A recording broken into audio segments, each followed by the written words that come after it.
Hello, everybody. Welcome to another episode of Wrestling with the Future. I'm your host, Psychic Medium Angelo, joined by Special K Mike Kelleher and Mike the Movie Maker Messier.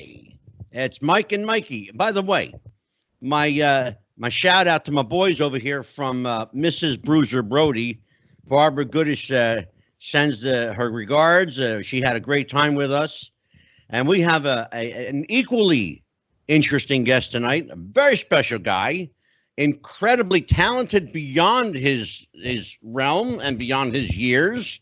He's just a kid in my eyes. You can't tell him that, though. So it's our little secret, JJ, right? That's right, Angelo. Yes, sir. All right, brother. Well, we have a gentleman tonight. You may not know his name, and many of you do, but if you don't know his name, you certainly know Sexy Boy, Do the Bird, Demolition, High Energy, Nasty Size, All American Boys. You know all of his music. Why? Because you've heard it throughout the 80s and 90s, the 2000s in WWE. His name is J.J. Maguire. John Maguire, welcome to the show, my friend. Hey, thanks a lot, Angelo. I really appreciate it. And I want to thank everybody that listened to all the great music you put together and fans for the whole show. I didn't do it for my ego. I did it for the world's ego, and Angelo. JJ, it brings up a question right off the top of the show here. You know, you're a singer, songwriter, musician. You performed as an individual act. You've been a part of a group. We'll talk about that in a little bit. You've done work in Hollywood. You've done work for corporations, the private sector. You've been around the block, it's fair to say, a couple of times. What goes into writing, especially, you know, let's bring Greg's question into two parts. What goes into writing a song initially? Then how do you write a song for a character, largely who you really don't know? So take that and let's bust that question up a little. No problemo. Basically, what I did, Jimmy Hart and I were together in a hit group called the Gentrys. And we had hit records in the 70s. Of course, the Gentrys had a multi-million seller in 66 with Keep On Dancing, but I was just a mere 12 years old or something then. And in 1970, I played with a top Kentucky group called Gary and Sherry Edwards and the Embers. And we had a regional 45 out that was real popular, you know, in our state, in the region. And we were on the bill, and the Gentrys happened to be playing. Also was Paul Revere and the Raiders, Andy Kim, and all the big hitters, you know, from that period in that era. Oh, sure. And so I was standing there, and the next group, ladies and gentlemen, is the Gentrys. Everybody cheered, and about 15,000 people in the Coliseum in Louisville. And so I thought, I'll listen to this real close. And I loved what I heard. And I said to myself, one day, I want to play with a group like this. And believe it or not, a year and 1.5 later, I was in the Gentrys. Wow. Now, who invited you into the band? Did you audition or did Jimmy invite you? Yes, sir. I didn't know Jimmy Hart from Jimmy Smart. And Jimmy is really smart. Let me let you know that. But basically, our agent had an agent that booked our group. I was in a different group from Lexington, Kentucky, which a couple of the guys that were in our group at that time now, they play in the group Exile that had the hit, you know, with Kiss You All Over. My friend Marlon Hargis and Sonny Lemaire and all the guys, I know them real well. And they actually called me. I had just joined the Gentrys, and I got a call from their business manager saying, would you like to audition? And one of our keyboard players has left, but I'd already joined the Gentrys, and so I missed that one. But at any rate, so this agent that was booking the group I was with in Lexington called Powder Keg, he said, I'm also booking a group called the Gentrys. I said, oh, yeah, the Gentrys hit group, fabulous. And I saw them in Louisville, Kentucky just about 9 months ago. And boy, I sure would love to play with that group, but that's a dream, I'm sure. Oh, no, it isn't a dream, JJ. They're looking for a drummer. And I told them about you. And I want you to call this guy named Jimmy Hart. I didn't know Jimmy Hart from anybody. And so I called this guy named Jimmy Hart, and he says, Maguire, thank you for calling. Joe Powers, our agent and who's booked you all some too, told me how good of a player you are and whatever, and appreciate it. But here's what we got. We got auditions next week. We've got we got Ray Charles's drummer auditioning, and we have one of Jerry Lee Lewis's drummer auditioning. So JJ, there's nothing like a little pressure, right, bro? Oh yeah. So he was trying to tell me, say, this is what you would be up against. So if you think you're in that caliber, feel free. I said, look, I promise you this. Let me come down and audition at my expense to Memphis. And the audition was at American Studios where Elvis cut a lot of his hits, if you remember. Oh, God, sure. And so I was impressed with that, of course. And so I said, I'll come at my own expense. And if you take me, then you just owe me half of my expense of coming down, and we'll go from there. And he said, okay, well, I'm just telling you who you're up against. So I said, okay. So I packed my drums in my vehicle, and I drove to Memphis, and I sat out in the hall with those other two guys, and they went in first because they were the big hitters, you know. And so I was the last person, the third guy, and I went in, and we did a demo song called Going Down by Don Nix, who was from Memphis originally. Going down, down, down, down, down. Jeff Beck covered it. It's a big song. Yeah. And so I had a double bass drum set. Okay, at that time, there's only about 3 drummers in the whole world that used double bass drums. One was John Bonham. I guess one was me, and a guy named Tommy. I can't remember his last name. He played with Black Oak, Arkansas.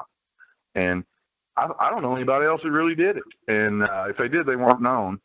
And so I played Going Down and did the double bass drum part on it.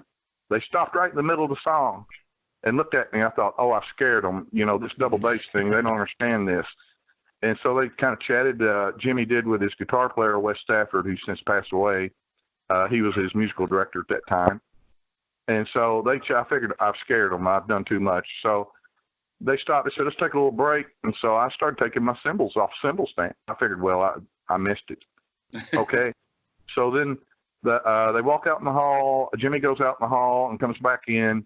And they look at me, and I'm removing my cymbals. And I said, well, I really appreciate the audition, guys. Thank you. They said, they reached their hands out and said, welcome to the Gentrys, Maguire. Wow. And that's where it began. Half a song. Now, Mike Messier, you got a question for JJ. So, JJ, where were you raised? Where were you born in the country? Yes, sir. Glad to answer that. That's in my book, by the way, on Amazon called My Life in Heaventown. I was born here in Somerset, Kentucky. It's about 80 miles south of Lexington. And I was raised here, went to school here. And in the latter 70s, I decided that I wanted to move to Hollywood to see really how good am I. I figure I go there.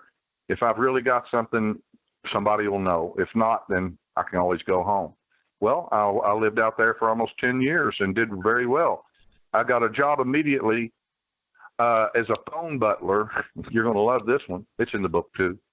I was phone butler for Neil Simon, also for Elizabeth Taylor, Richard Burton, all the big super duper icons. The swimmer, see what was her name, that did all the high diving and all the 40s pictures. Esther Williams. Esther Williams. Yeah. And they all wanted to talk to me. There was 4 of us that worked the service. We received the mail for them and also answered all their calls. Yeah. So they always wanted to talk to me because I had the Southern accent. They loved that Southern accent. So that was my day job. And then, of course, I did studio work at night and whatever when I moved to Hollywood. And I did demos and so forth. And unfortunately, one of the greatest American producers that's ever lived died just a couple of weeks ago. And he produced Keith Olsen is his name, and he produced all the great, California hit artists like Fleetwood Mac, Tom Petty, and on and on. He's kind of the George Martin of America, in my opinion. So I took a demo over to him and played it for him, and he loved what I had. He made a few minor suggestions. Said, I want you to come back in 3 weeks, and let's see if we can't put a deal together. Well, I was just ecstatic because this guy was one of the biggest American producers ever. And so I was really thrilled. But I got a call later that week from my brother, that my father up here in Kentucky had just been diagnosed with terminal cancer. So I had to pack up and came back to Kentucky to actually take care of my father because my brothers lived in different places and they had big families, and I was a single guy, you know. So I forfeited my a career at Glen Sound, which was the #1 sound company. It and Todd A.O. were the biggest in the world. Actually, Glen was bigger than Todd A.O., you know, in those years. And I met so many celebrities and worked directly with them there. Bob Hope, for instance, when Bob came in to do his work on the military shows and whatever, the Christmas shows, he came in. They always put me with the A-listers because I was easygoing, had Southern accent, and they all liked me, luckily. Yeah. And you know, so JJ, let me stop you there for a second because you're mentioning a Glen Sound Company, which, of course, for people who don't know, was the creme de la creme in sound mixing and recording in Los Angeles. But I found out something very interesting that you may not even know, JJ. When you were employed by Glen Sound, there was another famous luminary that worked with you who became quite well known, especially in the Elvis Presley circle. Yeah. Would you like to know who that person was? Yes. His name was Jerry Schilling. And Jerry, sure. For those of you who know the name Jerry Schilling, you know that Jerry was Elvis Presley's best friend, his right-hand man, and not only worked at Glen Sound, but was also a film editor at Paramount Pictures. That's right. I'd forgotten that he was at Paramount also. Thank you for reminding me of that. You're quite welcome. And also, you mentioned your book. And the book is called Hollywood, My Life in Heaventown. It has a rather interesting cover. At the top half of the book cover is, of course, the Hollywood Hills with the lights. And the bottom half is interesting. It's a wrestling show. Yeah, that's a company that I actually owned part of for a while, Kentucky Zone Wrestling. That was a fair date that we had. And so I thought that I'd put that on there and give a little salute to independent wrestling because, you know, I made my career mainly with the biggest show on earth with Vince and everybody in WCW also and whatever. But it's an interesting cover. And in the interest of full disclosure, you and I privately have talked about that cover. JJ, would you care to share that story of how those two pictures came to make the cover?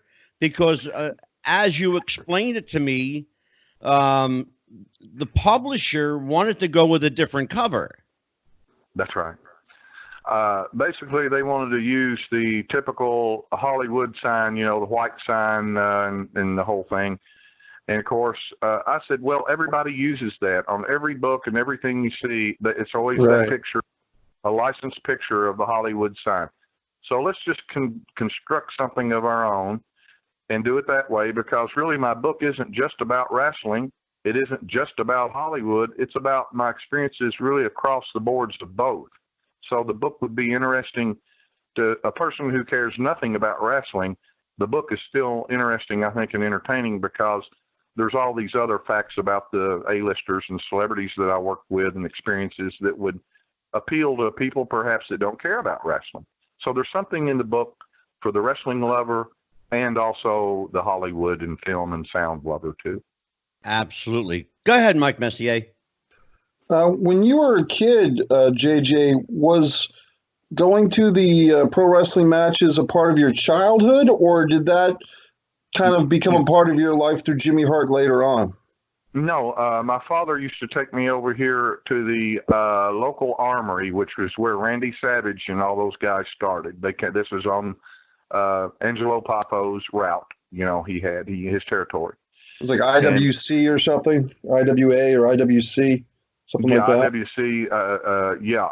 And Dad used to take me. I didn't care much about it. I was too little. I was only probably 6 or 7, and I was more concerned with playing with my little toy that I brought with me in my hand or whatever. But now here's something I'm going to tell you that is really, Angelo will for sure appreciate this. Before I was born, my parents they were members of the Somerset Country Club where I grew up, and that's where I learned how to entertain people. I played piano for people and did magic tricks and card tricks, and I had an audience since childhood right out there, the golf course and the swimming pool and the tennis courts. And so one night before I was born, way before my mother was pregnant with me, they had a fair night, and one of the gimmicks there, which is not a gimmick, but was a person who read the future, whatever you can call him, a psychic, you can call him a seer, or you call him what you will. But this woman told my mother that you are going to have a son that will do something and fire a shot that will be heard around the world. And my mother said, that's the craziest thing I've ever heard. I've got 2 sons, and we're not really planning to have any more children, I don't believe, but thank you anyway. And that came completely true. And then later on, I was doing a session for the group Exile. Pardon me. Their engineer was sick and couldn't make the session, so they called me to engineer the session in Lexington, Kentucky. They were fixing to go to Florida to perform and see what they could get going down there. But a fellow that usually did the engineering, he was a psychic also, and he told me, he said, JJ, he was a palm reader, and he told me, he said, JJ, I see that you're going to be doing something in the future that's worldwide with men that have no shirts on. Wow, what is that going to be? So there's two examples of true psychic ability that in my lifetime that came completely true. These people weren't really predicting the future. They were just giving an idea of what may be around the bend. But everything they said, those 2 things I told you, are absolute truth, and absolutely true. Yeah. And my whole life has just been my life in Heaventown. It's just one event after another of unbelievable crossings with fantastically talented people, and from psychics to wrestlers to actors to you name it. And I'm just so thankful that God gave me talent, and I was able to take it to where it needed to be. Brother, I'll tell you what, you got talent in spades. Special K, Mike Kelleher, you're live with JJ Maguire. Go ahead, Ben. JJ, I've grown up playing music my whole life pretty much. So it's really cool to hear some of your stories, and I'm looking forward to hearing a lot more. Thank you. I want to know, what was the first instrument you learned to play? I was classically trained. I actually could play when I was about 3 years old. I could get on the piano and play little Christmas songs and things of that nature. And so they realized that I had some sort of extra talent, so they put me in lessons immediately when I was 5 years old. And I studied classical music for quite a few years up till I was about in the 8th grade. And then I joined a pop band, and we were playing all around the state and everything, and we were the top prom band during the mid to latter 60s. That's kind of how it all became. But by being classically trained, it gave me the ability to learn how to play multiple instruments and play them pretty well, because I had proper training. Absolutely. What is your favorite instrument to play? Well, I love them. I'm a percussionist primarily, I guess. Keyboard, drums, then I play bass and guitar. All the wrestling themes that you've heard, the majority of them, I played every instrument on it. And I actually came up with the music, and Jimmy wrote lyrics. And Jimmy would come to me and say, well, we've got to do a song for a guy named the $1 Million Man. What do you got, Maguire? What do you got? And I'd have my little rig set up in the back of the Coliseum and whatever.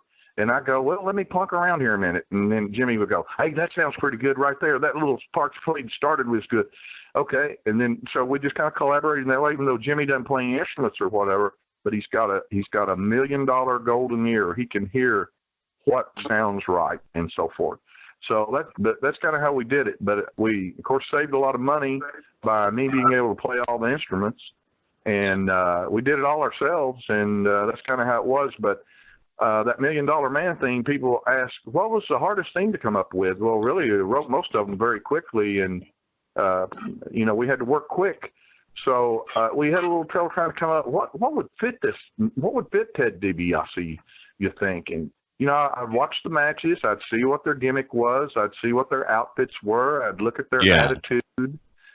And I told Jimmy, I kept coming up with a few different riffs and whatever didn't seem right. And I agreed. I said, no, I don't know. I said, and then we said, let's take a break. And I said, Jimmy, our royalty check was late this month from our Performing Rights Society. I guess I better check into it. But I said, you know how people are. It's always all about the money. Bingo. Jimmy says, bingo. I went, huh? He said, that's exactly. It. It's all about the money. It's all about the money. Exactly right. Then I put my hands down on the keyboard and went, dun, dun, dun, da, dun, dun, dun, dun, da, dun, dun. And the rest is history. JJ, have you ever been utterly and completely stumped about where to even begin with the character? That $1 Million Man thing was the closest thing to that, but everything else just fell in place real quick. And then we'd had Vince come down to the room in the Coliseum in the back, and I had my keyboard set up, and I had a sampler, and I had a tape machine, and then we would sing or play over the tracks that I'd already recorded to give more of a fuller sound and whatever. And Vince liked everything we came up with. He never turned anything down. Nothing. I've been fortunate to know a lot of musicians, having worked in the music industry for a little bit. And I'm fascinated particularly with songwriters, especially singer-songwriters. You hear a guy, I'll give you a perfect example, JJ, Mac Davis. Now people of our generation, we know who Mac Davis is. Yes, sir. A classic singer-songwriter. Great. I believe in music. And from your part of the country, by the way. And and a guy like that can take his song that he's written and interpret it one way. Have you ever heard someone interpret your music in a way that was displeasing to you? Well, there's some guy that had covered a bunch of our entrance themes, but he was a guitar player. I'm sorry, I don't remember his name. And he had done a version of Sexy Boy, and it's more like a tribute to, our music. And it was really good and whatever. But I don't know, he couldn't really release that nationally or anything because WWE actually, had the licensing rights to all that and so forth. But he did a real good job, and I was really impressed with what he did and appreciative that somebody would take the time to do that. Yeah, and it's interesting, as I've asked that question previously to other singer-songwriters, and I've gotten every kind of answer under the sun from very very humbling, very pleasing to there was a piece of shit. I'd like to sue the bastard, to everything under the sun. So, and I'm curious about you because you're a really laid back kind of guy. You take everything in stride.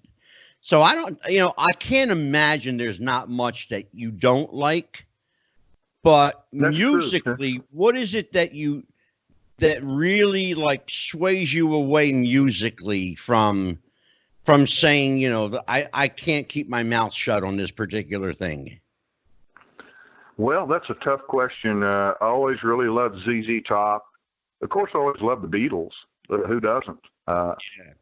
Led Zeppelin, all the heavy hitters are big influence on me and what I try to instill elements of those elements into our wrestling music.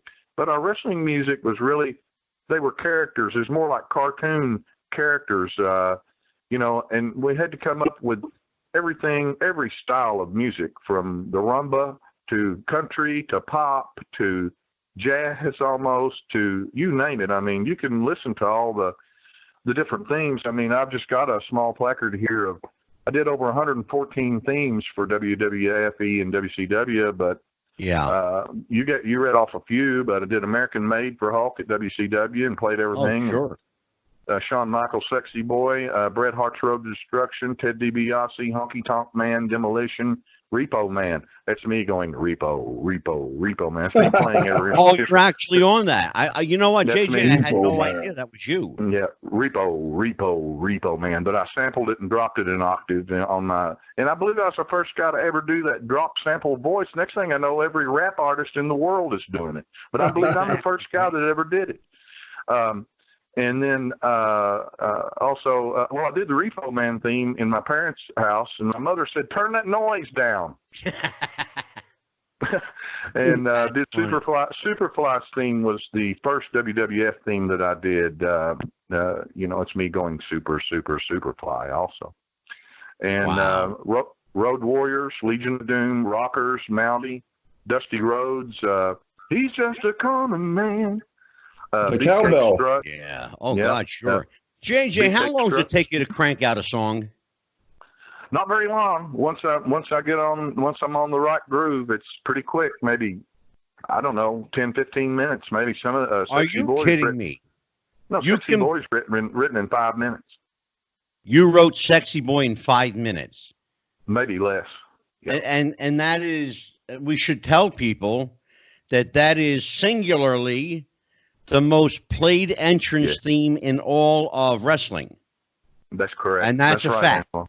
That's a fact. Yes, sir. We should also tell people that JJ was an integral part of Hulk Hogan's Thunder in Paradise. Tell everybody about your involvement in Thunder in Paradise. Sure, be glad to. Hulk was in between right then. He had had a falling out with WWE over some business things. I believe it was he was owed quite a bit more money on his merchandise, but they were kind of slow on sending checks out on the merchandise and kind of made the boys wait a while or whatever, from what I understand. And so he got together with Burt Bonin and Schwartz, who produced the Baywatch TV show, and they had this idea for a show called Thunder in Paradise. Actually, Hulk came up with the title of that, but they came up more with the construction of what you saw and so forth. And so I got a call one day. Jimmy called me, Jimmy Hart, and says, "Maguire, Hulk's got a new show called Thunder in Paradise they're fixing to shoot, and they need a end theme for the show. They've got something for the opening that they let those guys that have been doing some music for Baywatch, do it. But they want a different theme for the end theme. They'd really like to have a different theme for the opener, but they've already spent $380,000 on shooting the footage and everything to fit what those guys wrote."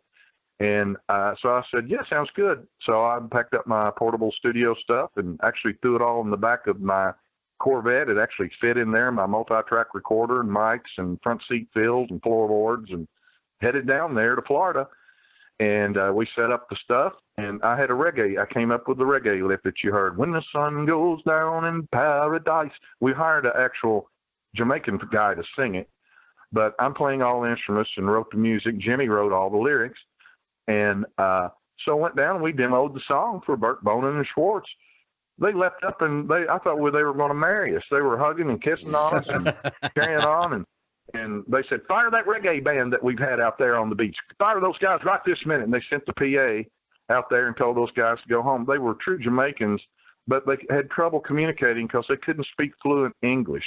So on the pilot show, you saw Chris Lemon playing a little keyboard with a reggae band on the beach, But Yeah. when we came in and I brought the theme, that was the end of those guys. Goodbye.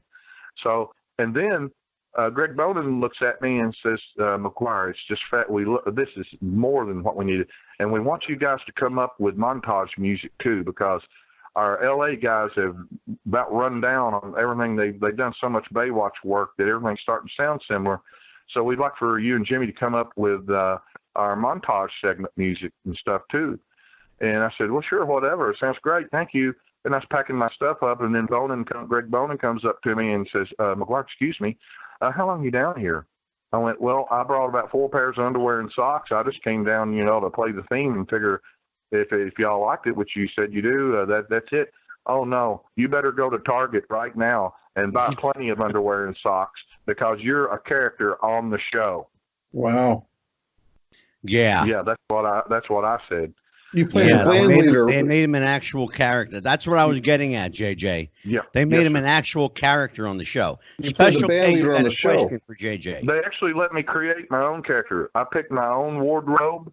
I was allowed to have all kinds of latitude. You know, I wasn't a principal character, but, you know, they still gave me the latitude to pick my own hair that I wanted. I actually wore a little extra hair gimmick, kind of looked like a Beatle haircut or whatever, hair appliance on top of my hair. I mean, I have pretty good hair, but they wanted that kind of bangish look, you know, that John Denver look, you know, from Gilligan's Island sort of thing, I guess. Why? And, You got a great head of hair, brother. Well, I appreciate that, but that's just the way, you know, I hadn't ruled. My hair was cut super short, almost one step from a burr at that time. So they gave me the hair appliance to wear on the thing, a little industry secret there. But they let me choose all my own clothes and everything. If you watch the show, boy, Jimmy and I were really flashy. You know, we really dressed up. Yeah. Good. Mike Kelleher, Special K. All right, JJ.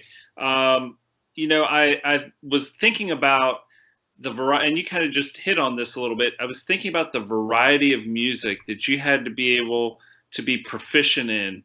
And I was thinking about it, and there was only one other artist that I could come up with that I thought these guys, they have to be like able to play anything. And that was Weird Al Yankovic's band. Yeah. You know, like, and when you think about wrestling and how crazy it is, it kind of Weird Al would probably do really well in the wrestling world. You know what? You know, Mike, it's really interesting that you bring that up, because I was going to actually ask JJ, and I'm going to ask you now, JJ. Sure. Have you ever been compared to a Weird Al or a novelty songwriter? No, never have. I never tried to write a novelty song. Those songs that we did for the wrestling are serious songs that, you know, fit a character. But no, I've never been compared to a novelty writer, though what I have done, and we did, is specialty music. But let me remind everybody that the Beatles were considered specialty music when they got with George Martin. He was in charge of specialty music, BBC production. So really the Beatles were specialty music. Well, true enough. Yeah, we can't argue with that point. Mike Messier, go ahead. I was going to ask you, going back to the American Made song, Hulk Hogan's WCW song, JJ, a friend of mine back in the day was convinced that was Paul Stanley of Kiss singing American Made. Who sang that song? Was that you singing that song, JJ? Well, I sure do appreciate that. You know, Kiss was a little bit after my era or whatever, but I did work with Gene Simmons at Glen Glen when he did Runaway, the movie. And what a beautiful person he is, and a genius and a nice guy. But no, I appreciate that comparison. You know, I like some of Kiss's work and everything, but I just wasn't really a huge Kiss follower. I was more into the hard rock and, you know, Jeff Beck and more kind of progressive stuff and so on. But no one can argue with the fact that Kiss is the greatest spectacle rock band that's ever been. Is that your voice on the song, JJ, on American Made, the Hulk Hogan WCW song? Is that you singing? No, sir. That voice is a guy named Todd Plant that we hired from down in Florida. Todd is singing that. He's a really excellent singer, and I'm doing the majority of I'm doing all the drum tracks and bass and guitar and keyboard and whatever. But a lot of that Eddie Van Halen-ish type lead guitar stuff was Todd said that he would only sing the theme if he could bring his buddy guitar player in. But to be honest with you, I always thought that was too much. I wasn't there for the final mix. I was ill and couldn't get down there. And I wasn't happy with all that extra lead work that was all over it. But of course, that's just my opinion. But I would have not had it, all that over it. But that was my only complaint on that theme. But obviously the public liked how it was, and that's all that matters. It doesn't matter what I think on it overall. It matters what the public thinks. As a follow-up, JJ, we know you did so many great songs for the what's sometimes called the golden years of WWF, kind of the mid 80s to the early 90s. In addition to the Hulk Hogan WCW theme, did you do more songs for WCW? I'm thinking of like the Harlem Heat song, and there was so many great songs of the kind of 96, 97 WCW. What were some of the songs you were involved in with that group? Self High Five. DDP. Yes, DDP. And then I get confused. There's so much and so many people jumped leagues and whatever. I have to pull out a master list to remember a lot of this. But did Sonny Ono's theme. Sure. Did the Zodiac theme. Did Disco Fever. Disco Fever. Did that one for Disco. Right offhand without looking. I can't remember. You wrote Disco Fever. Disco Inferno. Correct. Really? For Glenn Gilberti, the Disco Inferno. That's correct. Can I tell you something? That's Jimmy and me doing Disco Fever. Wow. Now I'm gonna show what kind of geek I really am. Okay. Okay. I love that fucking song. Well, that's okay. I'm glad that you do, we wrote it for people to like. Everything that we wrote, like I said, we didn't write it for what we wanted. We made hard work at writing what fit the character. It wasn't about us. It was about them. I thought it was a great song, JJ. I want to ask you. You're quite welcome. I want to ask you though about some of the more obscure songs. Of course, we all know, Common Man. We all know Sexy Boy, Superfly. Of course, we know What a Rush. But there are some obscure songs that a lot of people may have forgotten about, like I'm the Mountie for I'm the Mountie. Yes, sir. For Jacques Rougeau. That's correct. How does a song like I'm the Mountie come about? Where do you birth a song like that? Well, don't forget American Boys either. Oh, American Boys. We don't like rock and roll. All we listen to is Barry Manilow. The Rougeau brothers. The Rougeau brothers. That's right. Jack and Ramon. Yep. Yeah. It's one of the songs here. The Common Man Boogie that you did for Dusty, of course. Right. And it's interesting because for Big Boss Man, you wrote a song called Hard Times. Yes, and I'm correct. Curious because Dusty at the time, and this, was famous for his now classic promo, the Hard Times promo. That's right. And so how did Hard Times end up being, not associated with Dusty in that context? We did that after Dusty. That came along. Ray Traylor it was after Dusty's thing. We'd already done Common Man first. Oh, I got you, JJ. Okay. And then, and by the way, the person, Jimmy Jameson, who sang with Survivor, is singing, if you ever take a trip, that's him singing. Oh, wow. Well, let's talk about that for a second. Let's actually talk about that for a second. Okay. What other guest performers that we may or may not know performed some of the vocals on these songs if it was not either Jimmy Hart or JJ Maguire? Basically, that's probably it. Like I said, for the Thunder in Paradise, of course, that's not a wrestling thing, but we hired a true Jamaican fellow to sing it to get the accent right. And then we had the Do the Bird. That's the part of the Beale Street Choir singing background on that. Well, for Coco Beware, right? That's correct. Yeah, Birdman. Do the Bird. Yeah. Go ahead, Special K. You got it, brother. All right, JJ. I'm going to throw out a question. I don't know if this is going to be an easy question for you or a hard question, but let's give it a whirl here. Sure. It's two parts. First part is, of the themes that you wrote, what was your favorite? So that's part one. And part two is, of the themes you didn't write, was there one that you heard and you were like, oh man, I wish I had written that one? Good question. Well, okay, that's an excellent question. It's like I'm in court on the stand, so I'll take the fifth and I'll skip the fifth and actually answer the questions. One of the themes that I liked that I didn't write, I mean, I never sat here and wished that I had written it, but I really did like Jim Johnson's Undertaker theme. I think that's the best theme that he ever came up with. And also, people ask, how come Jim Johnson gets all this hype and credit and not much talk about you and me or whatever? And I said, well, he was with Vince's family and all them when it was just a small promotion, and they kept him. But he got a contract to do Deep Space Nine incidental music, the TV show from the past. And so he couldn't keep up with the influx. So that's what Jimmy and I took over. We had 98% of all WWF music from 87 through mid-90s or more. Let's see, then the second part, let's see, what was the other part of the second question? What was the favorite theme that you wrote? Oh, that's almost impossible to answer, but I will try. I'm sure they're all like children. I always really like Demolition theme. I wrote the whole song.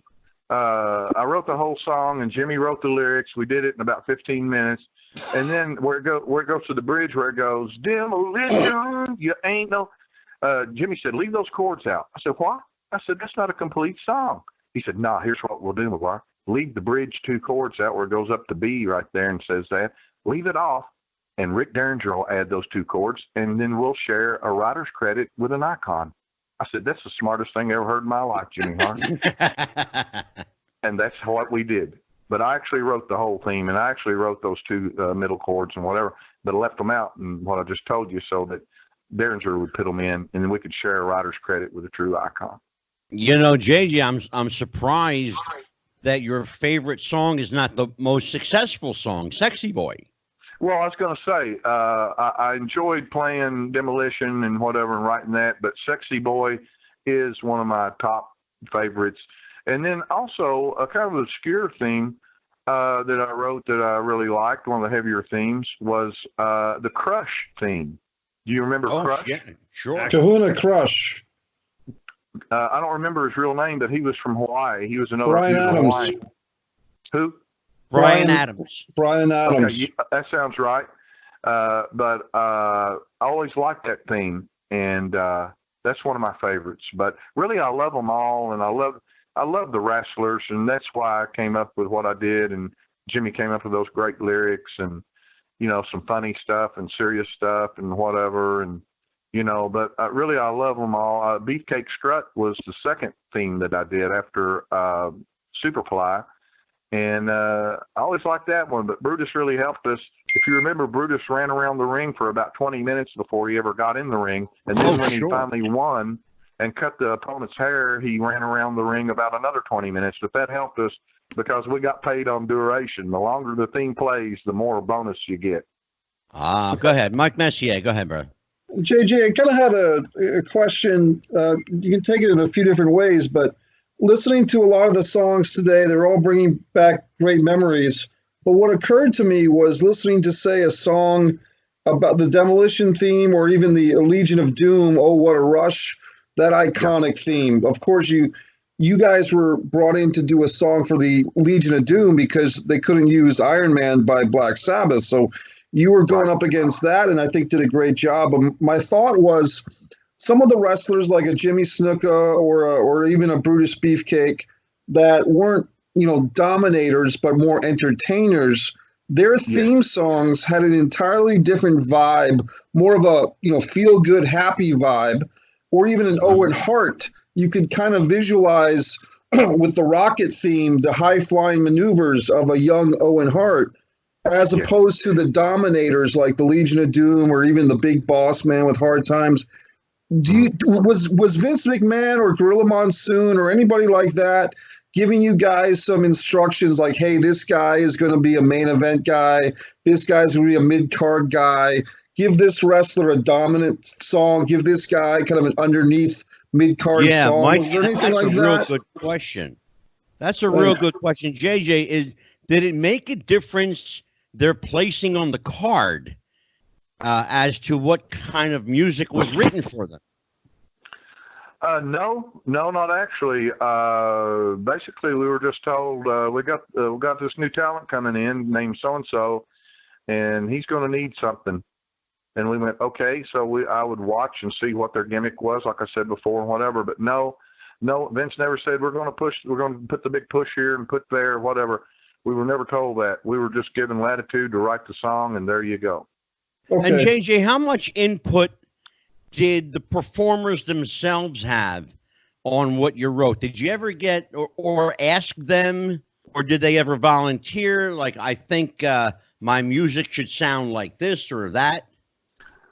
Well, yeah. When HONKY first came in, they had some sort of beat down State Line Tavern theme that was the worst thing ever played or done, and he hated it, and Vince did too. And so Vince came to us and said, HONKY needs a better theme. Okay.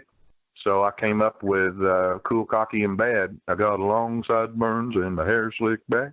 Jimmy wrote the words in about 10 minutes. I wrote the music in about 3 minutes. Oh, my God. And we should also point out, by the way, as amazing a writer as Jimmy Hart is, and as amazing a talent as both he and JJ are, I should tell people that Jimmy Hart and JJ, tell me if I'm lying, brother, Jimmy Hart does not play a single instrument. He plays harmonica a little bit just by ear, but that's the size of it. No, but he knows what sounds right. In other words, when I did the Rockers theme, I wrote it at the speed where it went dun dun dun dun dun dun dun dun dun dun dun dun dun dun dun dun. He said, "Ho, Maguire. Have you ever seen how fast they run to the ring? You can't. Oh God, sure. They're running 100 mile an hour to the ring. Okay, I said, how about this? Dun dun dun dun dun dun dun dun dun dun dun dun dun dun dun. You know, just sped it up. There you go. Go ahead, Mike. Okay, I heard you say something just a minute ago, and I wanted to dive a little deeper. I believe you said, JJ, that the longer the music was played, the more you guys earned in bonus money? That's correct. Okay.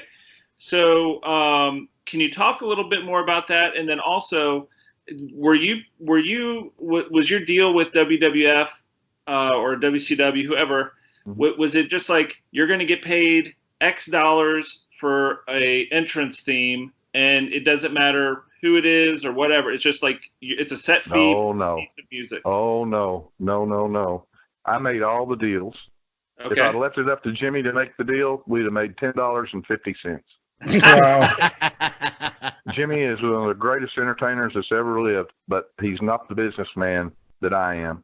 And I made all those deals. And so the deal that I made, we kept all our writers' rights, plus we got 50% of the publishing, you know, of what the publisher got paid. We got also half of that.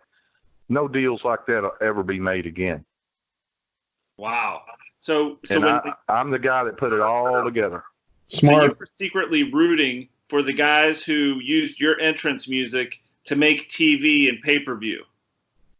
Yes, we were paid. It's not only on duration or whatever, but we were in every major coliseum in the world. First of all, and Jimmy and I received the Millennium Venue Licensing Songwriter Award. That means that those venues, those coliseums, and everywhere that WWF was or whoever, they had to buy a license from CSAC. I made the deal with CSAC because CSAC advanced the money. I made a deal with them where we were paid just like a job because we were on the network so much and just everywhere all the time and around the world in the coliseums. You know, I was able to make a front deal where we drew monthly money, a rather large sum because of how big all that was at that time. And then we got bonuses from that because our original contract was like 2 years. My God, we were burning it up so much. We went back and renegotiated and got more money within 6 months. JJ, without getting too deep into the nuts and bolts of it, because you and I talked about this privately, but tell everybody the circumstances of you leaving WWE, WWF. We already know the circumstances surrounding Jim Johnson's departure. Talk a little bit about how and why you left, and I'd like your comment on the use of this synthetic music that WWE has reverted to doing. Yeah, well, Hulk left WWF over the argument with WWF over his royalties or whatever in regard to merchandise and so forth. And he was in between. That's when we did Thunder in Paradise. So then that's how I got. And then he signed that deal with Ted Turner for WCW, and then here we go again. And then started doing music for them too. But the transitional period was good because we weren't out of work. We had the Thunder in Paradise TV show, in between before we got hooked up. Hulk decided that he wanted to go back to wrestling, and quite honestly, it's less work to wrestle than it is to do an episodic TV show, as Mike knows. That's right. Yeah, sure. So basically, you left because Hulk did. Yeah, well, Hulk left and Jimmy left too, so and all the guys that we'd written the music for were still barreling through, so they didn't really need anything extra. They had what they needed for quite a while.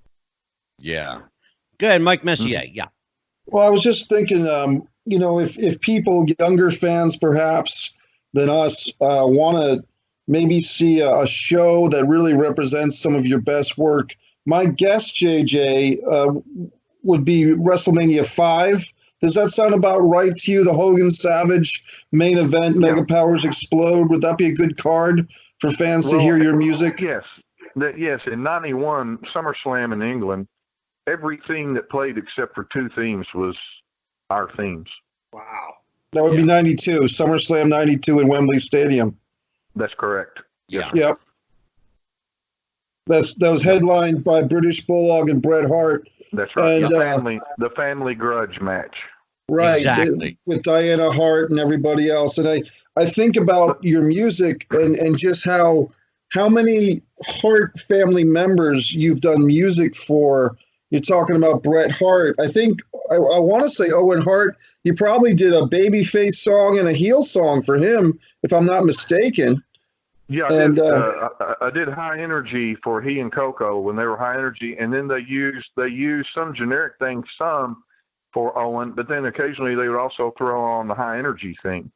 Right. They lost the tapes or the cassettes or whatever of the other theme that you're talking about. Did you ever do a song? I could be wrong, but if somebody went from babyface to heel, were you ever brought in to modify a song, to change a song just a little bit if they had a heel turn? Did that ever happen, or am I imagining that? No, that never happened. Okay. JJ, I got a question for you. Yeah. Every good musician has to have a great band, right? Sure. Mm-hmm. So let's talk about the Wrestling Boot Band. Where did that come from? Whose concept was that? Who was the brainchild behind the Wrestling Boot Band, and what did you actually do? Hulk Hogan called one day. I was over at Jimmy Hart's house, and we were working on some of our own music and a few other wrestling things too. Excuse me. And right in the middle of while we were working on some of our stuff, phone rang. It was Hulkster. Jimmy had this weird look on his face. I said, "Who was it?" And he said, "Well, that was Hulkster." I said, "What's up?" He said, "I don't know." He said, he said, "Don't move." He said, "For us to stay." He said, "I told him you were down. We were working on music." He said, "Stay right there. I'm coming right over." He didn't tell him why. Hulk came in, sat down, adjusted his do-rag, said, "You guys, I was a bass player to start with. Before this whole thing's over, I'd like to do a little more music." So Jimmy and I said, "Well, sounds good. What do you got in mind, Hulkster?" He said, "I don't know. You guys are the geniuses. You tell me." And I said, "Well, let us have a day to think about it." Yeah. So really, Hulk came over with the idea, and we went from there. And then he had a beach house that he would go down to, and Brutus would come down. They'd hang down there and hang out and cook and eat their tuna fish sandwiches and their high protein diets and so on. And so we went over there. Right. We went over there and started putting everything together. I took my portable setup down and to the beach house, Hulk's beach house, and we just started working on what we could come up with. And Hulk helped on some lyrics, and he made a few suggestions here and there, but pretty much the I was turned loose to come up with the music, and then everybody else just went from there. JJ, tell me about the concept behind Hulk Rules, the Hulk Hogan album. Yeah, that Michael Mansky, who was a big shot with RCA in New York, he's the guy who put together that big mega Elvis box set that beat everything that's ever been sold in the early 90s, you know? Yeah, and, I have a copy. Yes, and he was in charge of that whole project and everything, and a genius himself, promotion man and everything. And so basically he got together with us, and he made a suggestion and said, I think it'd be good if you called the album Hulk Rules, because Hulk does rule. Okay, sounds good. That's the name. So there we went. And that album contains songs written by J.J. Maguire and Jimmy Hart, yes. And the songs. Every song on there. I wrote every song on there. Yep. Jimmy wrote every lyric that you heard. Yep. Hulkster's Back, American Made, Bad to the Bone, yep. Beach Patrol, yep. Hulkster in Heaven, Hulk Rules. I Want to Be a Hulkamaniac, my personal favorite, by the way. Hulkster's in the House. Tell me about writing Hulkster's in the House, because I heard a story behind the making of that song. I heard that of all the songs, that one was probably, for you, one of the most challenging, in that it took you longer than 5 minutes to write it. But you, my understanding is, and I did a little homework, is that that song didn't come easy to you initially, but once you had the concept, it just flowed like water. Yeah, that's true. And also the guys that all worked at the studio, the gophers and the engineers and the telephone answering people and whoever, we dragged all them into the studio to sing, what you're in, the Hulkster's in the House. That's all those guys. And they could all sing pretty good if you listen to it. But, it took a little more work on that, but it wasn't all that difficult, actually. But, I was always very serious on all this. I knew that I didn't have any idea it would wind up that people would care, this many years later about it. But my son came home. I have a son and a daughter. They're teenagers. I married a woman that was 17 years younger than me. We were Congratulations. Thank you. We were married for 13 years. But my son, who was 14 at the time, came home and he said, "Dad, would you text these people, these kids that I go to school?" I said, "What's this for?" He said, "They keep asking me at school, is your daddy the wrestling music man?" I couldn't believe that. I thought, oh my God, 14-year-old kids even care about that? JJ, I have to tell you, my friend, if you're not aware of it, you need to go on YouTube sometime and check out how many sites are dedicated to nothing but wrestling theme music. Oh, it would blow your mind. I know it. It's unbelievable. And I can't believe it. I read things about myself on there. I had no clue that was there. I didn't put them there. Yeah, and you know what's amazing is they have alternate takes. They've got second and third takes. They got, it's how are they getting this? It's amazing enough that there's so many sites dedicated. But my question is, where are they getting the alternate takes from? Are they robbing the studio or what? I'm not really sure. I think some people have actually mimicked the themes and done it themselves, and they're calling that an alternative cut. Oh, I got you. Okay. Mm-hmm. Okay. Go ahead. That's okay. You have a question. Yeah. So, JJ, you mentioned Hulkster playing bass. Who are some other wrestlers or wrestling personalities that we might be surprised to learn are actually pretty decent musicians? Hillbilly Jim, he knows about 600 and some odd cover songs. He can sit there and slug through you can make any request, and he can play it pretty well and does it his own type of way, He may stop right in the middle and tell a story and then pick back up on it. But yeah. It's funny that you asked that question, Mike, because that's the first name that popped into my head. JJ, I'm reminded, because I watched it today, JJ, you and Hillbilly Jim singing Don't Go Messing with a Country Boy. Yeah, yeah. You know, courtesy of our friends Mike Monty and Jimmy Farrow, by the way. Right, that's correct. Yeah, you and Hillbilly, and he does like to stop in the middle and just talk, and Yes, then he picks does. it up like nothing ever happened. And then he called me when we got back to Kentucky and whatever. He called me and said, "Maguire, let's put a thing together like we were doing there, and we'll play a little bit of a song, and then we'll tell a story, and then whatever." And I said, a well, hell of that an sounds pretty idea. good. It's a good You idea. know, that's I a said, really good idea. What Yeah. you guys think about maybe doing like a 2-man act, taking it on the road? That was his idea. I mean, he mentioned it, but we haven't. Now with this virus thing knocking everything out and down, it doesn't do any good to try to fix anything up because you got nowhere to go with it.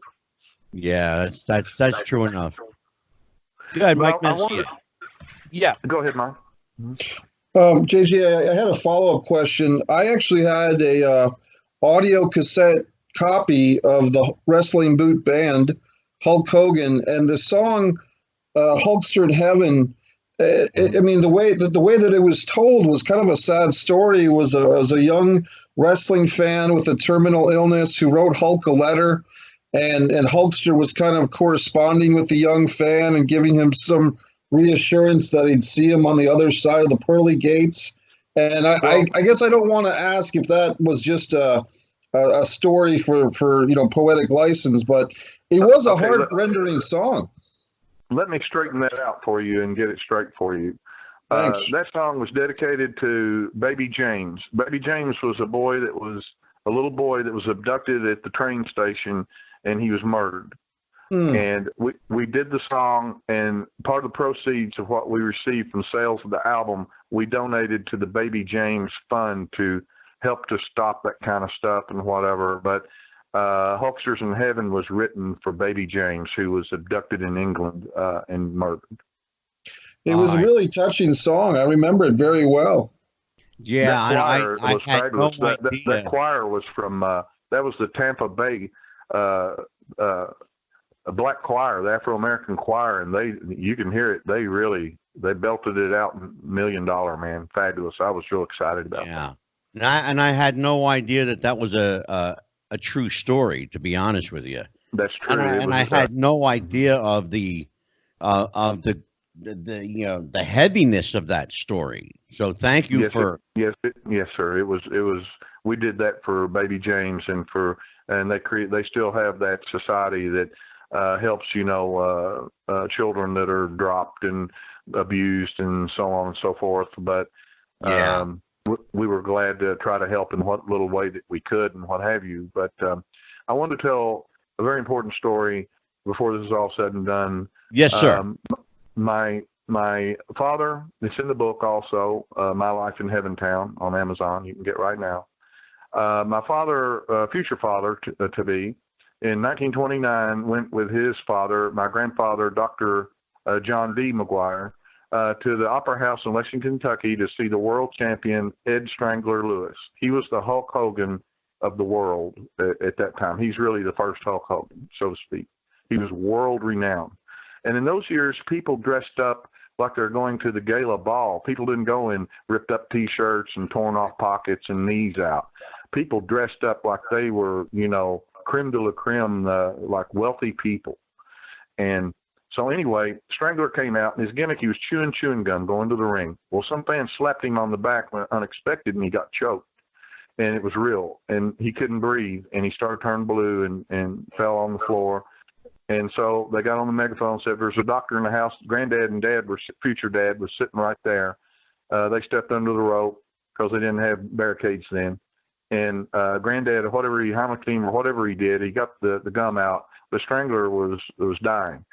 And so he was kind of semi-conscious, and he said, Dr. Maguire, please come back to the back with me, as they carried him out.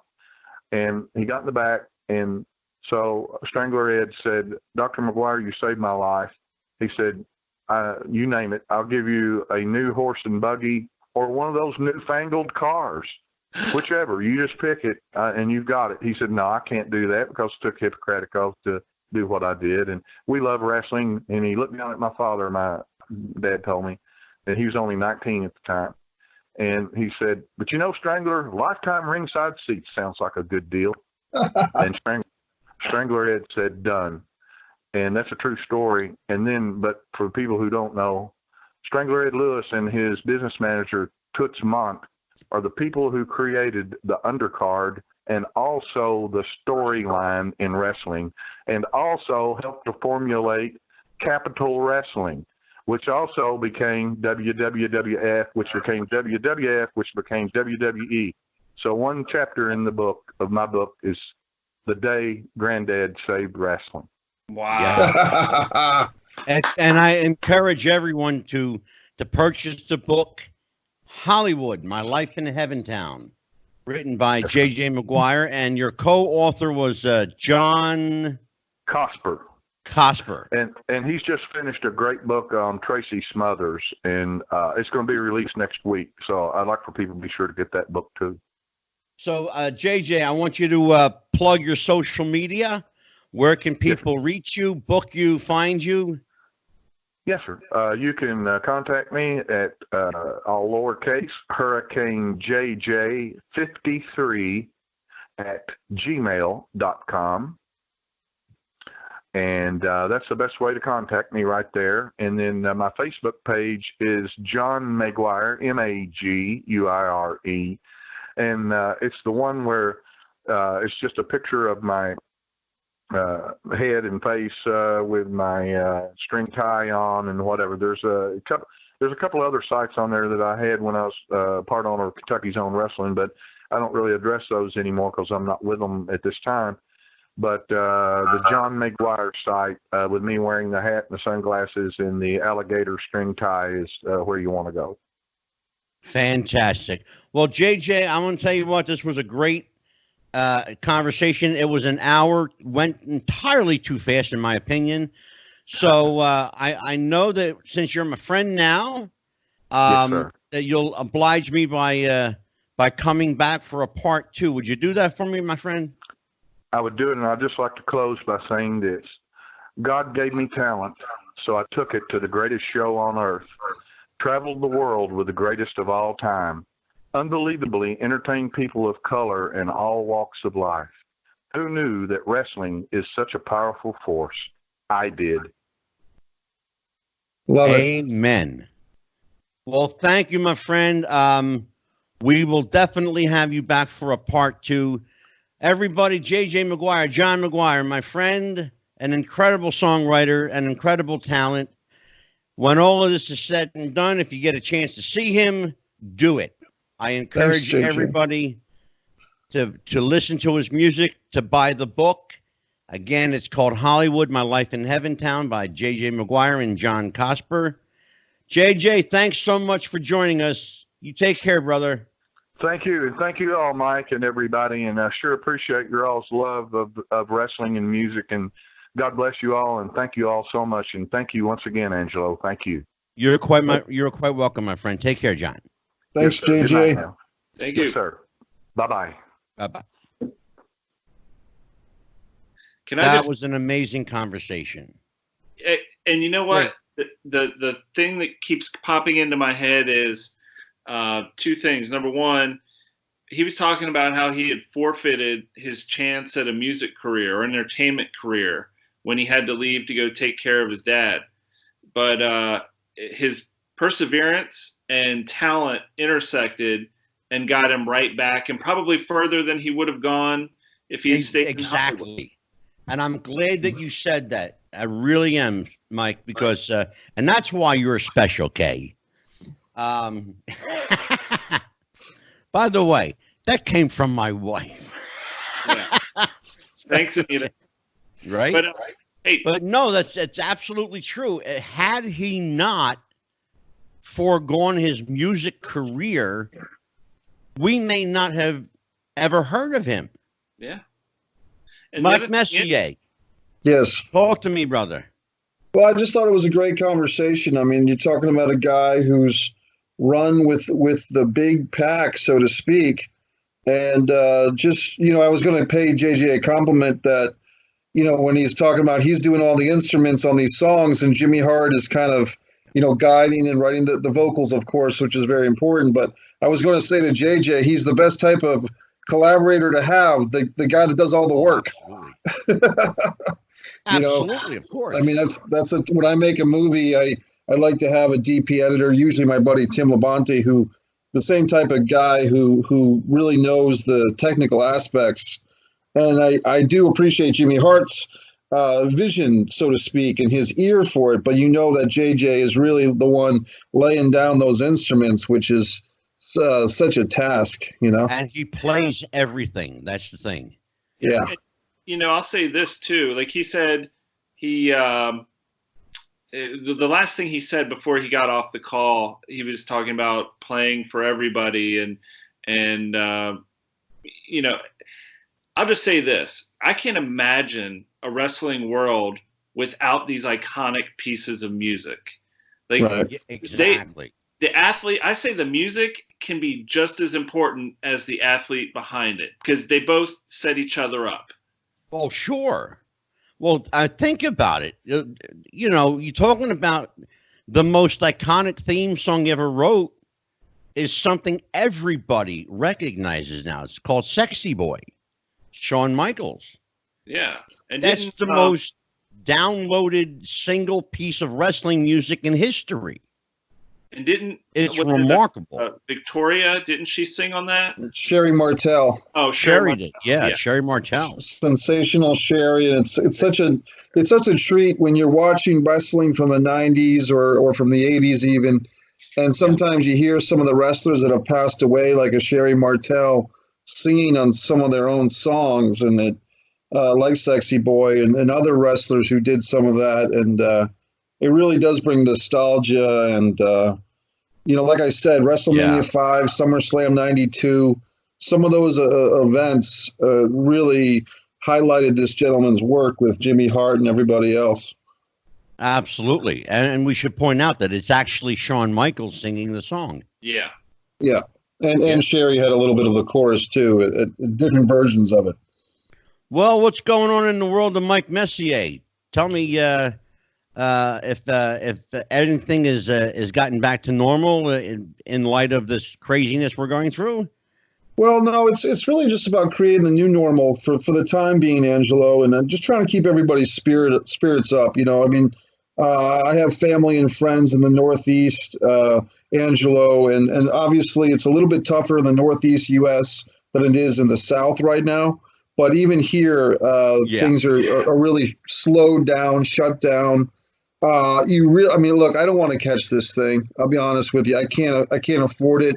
And so everyone's, please, if you're listening, watch Wrestling with the Future, or watch all the episodes. Go to MikeMessier.com. Entertain yourself as much at home. One thing to keep my sanity, Angelo, I've just been taking car drives by myself, but not really interacting with other people, just if I need to get out a little bit.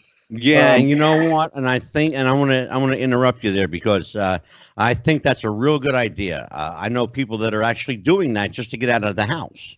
Yeah, they're not really, involving themselves with other people. They're just getting in their car and just, even if it's just taking a ride, around the neighborhood or whatever, just to get out. And I encourage people to do that. I also encourage people to take a listen to Life Lessons with Mike Messier, which will be up on our platform tonight, as a matter of fact. Ooh. Fantastic. And also, there's a new episode of the Refs Roundtable that Mike Special K Kelleher just... what are you laughing at me for? I'm still not used to this Special K thing. You want to be Mad Mike again? I don't know. You know what? You don't get to pick your own nickname. That's the rule. So, that's true. Well, my wife's was a better choice than Mad Mike. Okay, so there you go. But so here's the deal. We're going to put Mike Messier's Life Lessons up. That'll go up tonight. Right. And of course, Mike, is a member of our family, and glad to be a part of it. Proudly so to have him on board. Thank you. And of course, we are continuing our homage and tribute to our friend, our late friend, Jeff the Ref. And we will continue to call it the Refs Roundtable. And we will inform you on the events surrounding WrestleMania. Yes. We don't know what it is yet, but as soon as Mike Kelleher comes up with it, we'll let you know. WrestleMania is anything and everything you want it to be. It's there you go. It's that works for me, brother. That works for me. So tell everybody about. I was just going to say, I was going to throw it back to you and tell everybody about Legacy List with Matt Paxton and what's going on in the world of Mike Kelleher. Well, the world of Mike Kelleher, much like Mike Messier, is on hold right now. The work I do outside of TV is very similar to what I do on TV, but we're just all waiting to see what's going to happen. So as part of quarantine, self-quarantine, and just uncertainty, not a lot of business is taking place right now. And we're waiting to see if we're going to be filming season 2 in the spring or the summer or the fall, or who knows. But just so y'all know, if you're a little bored out there, Legacy List with Matt Paxton is a great option for curing the boredom. So it sure is. It's a really good show, and there's about 6 episodes up that I know of, and I think you guys filmed 6, right? Yeah. So they're all up. Okay. All up. And they're all across the country in different time zones, and of course, all on PBS at the moment. When you guys come back, do you know whether you're going to be on PBS or you're going to try to pitch it to another network? Oh no, we're staying with PBS, because here's the inside scoop on that. Okay. The show was pitched to every major cable network in the country, and they all said no. But PBS saw the vision, and it's positive television, and cable TV isn't necessarily looking for necessarily positive television. Yeah, you know what, Mike? You got a point. You got a real valid point. And we were having that discussion last night, quantity versus quality. I'd rather have a quality show I could watch once a week than something that I have to watch every night that's a repetitive garbage. Yeah, and it's something that a whole family can watch. It's not, we keep it fun, we keep it interesting, but it's something that you can sit down and watch it with any age group. Yeah, absolutely. Yeah. Well, anything else from the world of Mike Messier, MikeMessier.com? I do have, for actors and actresses, I've put out a free monologue exhibition. It's not even a contest. It's basically, I have about 20 monologues from different theater and film scripts that I've written. If you go to MikeMessier.com, hit blog at the top, it should be the second entry down. If you're an actor and actress and have a cell phone with a camera or a laptop, a computer, you can memorize one of my monologues, record it, send it to me on Vimeo or YouTube, and I'll put it on my website and give you some exposure. Something fun to do. Absolutely. Something fun. It's like I said, it's an open exhibition. David Letterman used to say about stupid pet tricks, it's not a competition, just an exhibition. Please, no wagering. And that is the mantra for this. Well, and I'm going to up the ante on that one, Messier, because here's what I'm going to do. When the winning submission is picked by yourself, we will feature them prominently on their own episode of Wrestling with the Future. Well, that's a great bonus prize. So please, actors and actresses of all sizes can enter this, and it's on MikeMessier.com. And thanks to Angelo, we'll be featuring it on Wrestling with the Future, the winning entry. Speaking of wrestling, go ahead, Mike. Get ready. I'm going to start memorizing this damn script tonight, and you're going to be stuck with me. Nice. Awesome. Well, Mike. I'll tell you what. Next week, you guys are both going to be here. Next week, we've got a really, really heavy show. Yeah. And I want to tell everybody about it now. I'm giving a little sneak peek. And the timing could not have been perfect. Last night, here on the East Coast, the Chris Benoit episode of Dark Side of the Ring aired. Right. Fascinating two-parter, heavy stuff. It's heavy stuff. Featuring Nancy Benoit's sister, Chris Benoit's son, Chavo Guerrero, Chris Jericho, of course, and a host of other people, from police officers to investigators who have investigated the crime. We're going to talk about whether, in fact, it was a crime or whether it was a straight up murder or a murder suicide, or was there some other sinister plot at hand that we're just now beginning to find out about. Right. There are some theories being thrown around, actually quite seriously, that range from everything from gang involvement to the mafia. So we're going to discuss that next week on our episode. By the way, and I should tell people that our episode of the Chris Benoit Revisited was well in advance of Dark Side of the Ring. So the timing is absolutely perfect for us to tie right into it with the program, and we'll do that. That will be next Tuesday at 7:30. It will be a special live episode of Wrestling with the Future, and it will be called Chris Benoit Revisited. What happened and who did it? We'll find out. We'll speculate. We'll conjecture. We'll talk about it. And I'm sure everybody has a theory or three or four about how everything went down. I know Mike Messier has, without tipping the hat, I know Mike Messier's got a rather interesting conspiratorial edge. And I'm not going to tell anybody. I'm going to wait for Mikey to do that next week. But Kelleher, what do you think about this whole Chris Benoit situation? You think it was a murder-suicide, or was there something darker at play?